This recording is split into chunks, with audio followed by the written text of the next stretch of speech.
Всем привет, друзья! На связи Пентагон. Это Пентагон Дейли.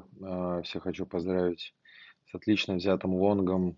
Все, кто со мной откупался вот здесь, район 46 200, кто доливался со мной в районе 45 800. Прошлое видео я, в принципе, выкладывал с целью взятия лонгов.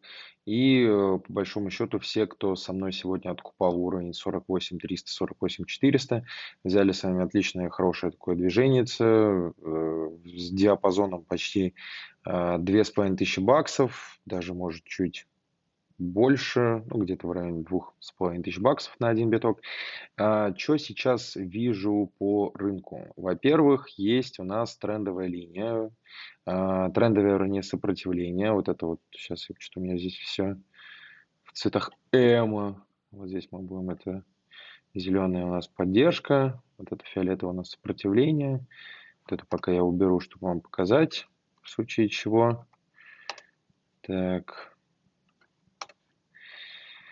Так, что мы сейчас видим? На 12 часах, в принципе, есть вот эта зона вплоть до 53 тысяч, в которую мы, в принципе, сможем, наверное, скорее всего, удариться в ближайшие пару дней для того, чтобы проретестить пробитый трендовый канал, который у нас был вплоть от 30 тысяч. И по большому счету сейчас на 12 часах очень хороший есть PPR.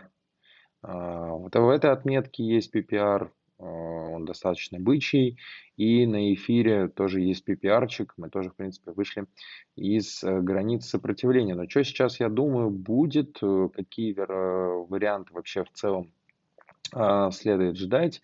Во-первых, достаточно сильно перегрет уже индикатор RSI у меня, по крайней мере, и, по-моему, где-то я видел зарождающуюся медвежью дивергенцию, если мне не изменяет память, вот здесь вот от тридцатки и ниже. То есть у нас есть вот здесь вот диапазон роста, и максимальная точка уже находится на отметке 50 800. Вот мы сходили сюда на 51 400.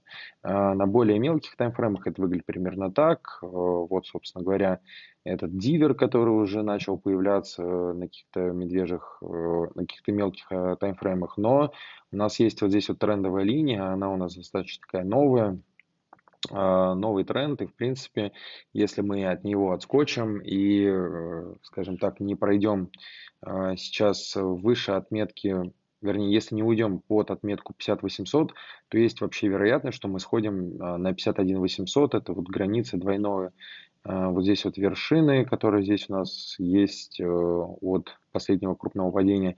Поэтому в случае, если мы там пробьем ее и закрепимся выше этого уровня, я буду считать это как дальнейшим походом вверх и формирование хорошего бычьего движения при условии, даже если мы можем пробить 52, зайти обратно вот в этот прямоугольник в районе 54 тысяч, тогда мы увидим с вами хорошее памповое движение к 65, к 70 тысячам. Но я считаю, что мы можем откорректироваться к уровню как минимум 49 500, 49 800, вот куда-то вот сюда, чтобы подтвердить пятиволновик, то есть где первая, вторая, третья, четвертая, и мы немножечко еще наверх выйдем вот сюда вот как раз таки к уровню 52 500. То есть вот этот уровень для меня, наверное, будет примерно, наверное, для лонгов. Я буду смотреть, следить за этим уровнем. И по эфиру, ну, к эфиру чуть попозже вернемся, по эфиру там тоже примерно есть похожий уровень. Но что меня действительно смущает, почему я в целом ну, опасаюсь вообще вот этого лонга. И, во-первых, Хамаха, блядь, заебал уже просто, извините меня, вы можете там хоть кинуть жалобу на огромное количество матов в видео, но, блядь, да заебал ты, браток, ну сколько можно уже, ну, камон. Меня уже реально нагнетает немножечко твои сигналы, потому что по статистике 95% твоих сигналов идет в обратную сторону. И давать сигнал, скажем так, что альта здесь начинает стрелять, ну, честно, для меня это показалось очень, ну, да, базаришь, да, можно здесь откупать, да, хороший уровень, мы вот это пробили, проретестили, вроде пошли наверх, но против тебя торгует почти 90% рынка. Понимаешь, как бы ты создаешь обратную ликвидность. Если ты на ней зарабатываешь, ты козел, и тебя съест рынок раньше, чем съест всех остальных. Но серьезно, если прям по-серьезки смотреть, то мне почему-то кажется, что мы можем повторить вот это вот движение. То есть когда мы проторговали уровень вот здесь вот. Так, здесь у меня графиков нету. Возьму, попробую фрактал. Так. И вот как раз-таки от последнего пролива попробую посмотреть, похож ли этот фрактал на нынешнее наше движение. Возьмем в желтом. И чуть-чуть мы его сделаем таким. Потому что вот этот фрактал, в принципе, он достаточно неплохо, валидно выглядит. Я его просто сейчас чуть-чуть сделаю. Ну да, он прям вообще тютелька в тютельку, этот фрактал списывается пока у меня. И вот как раз-таки ретест возможен к уровню, там, хотя, хрен его знает. Я его пока обратно скрою, чтобы его не видно было. Мне интересно сейчас посмотреть вот за этим фракталом под падением. То есть мне почему-то кажется, что вполне вероятно может какую-то вот такую паду нам закинуть рынок. А именно это нас вот проторгует как будто бы выше этого уровня. Так, кого брать? Проторгуют выше этого уровня и поведут обратно к нижней границе. То есть вот примерно такое движение можно теоретически ждать с ложным выносом из-под уровня, где нас обратно убирают вот в этот уровень, в уровень трендовой линии, и якобы через ретест на 46 могут прокатить как раз-таки до двойного дна, который здесь сформирует хороший бычий сигнал.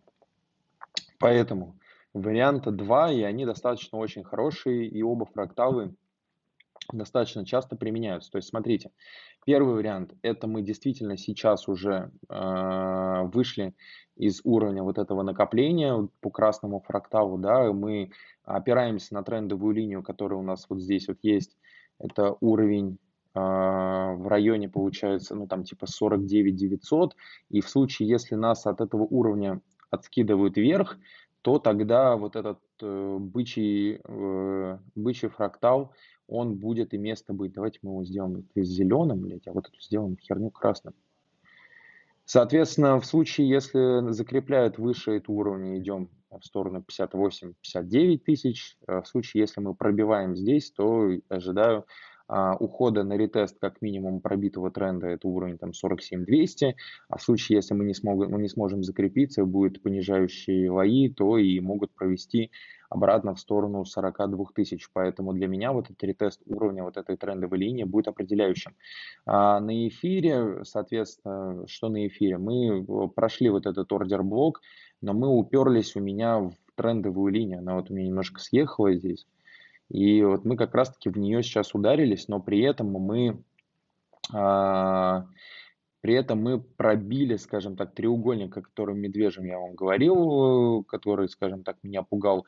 И в целом, если сейчас переносить вот эту трендовую линию и не учитывать сквиза, который был у нас под вот этим уровнем 4800, то есть как раз-таки задел еще к 4200 сходить к верхней границе. В противном случае нас поведут примерно так же, как и вели вот здесь вот к нижней границе. Но здесь также есть фрактал, и, в принципе, вот почему я на бычку смотрю более приоритетно, потому что и по эфиру фрактал тоже совпадает, и он достаточно тоже имеет сильную структуру и, в принципе, достаточно по нему двигается. То есть эфиру нужно пробить уровень 4280, ретестнуть его и пойти к уровню 4900. То есть в случае, если биток закрепляется выше уровня 49 500, 49 800, то тогда это лонг с целью 68 тысяч. Если мы пробиваем уровень 49 500 вниз, то жду ретест 47 200 и дальнейший поход к 42 тысячам. Завтра, послезавтра дам еще какую-то конкретику. Сейчас был Пентагон. Всем пока-пока.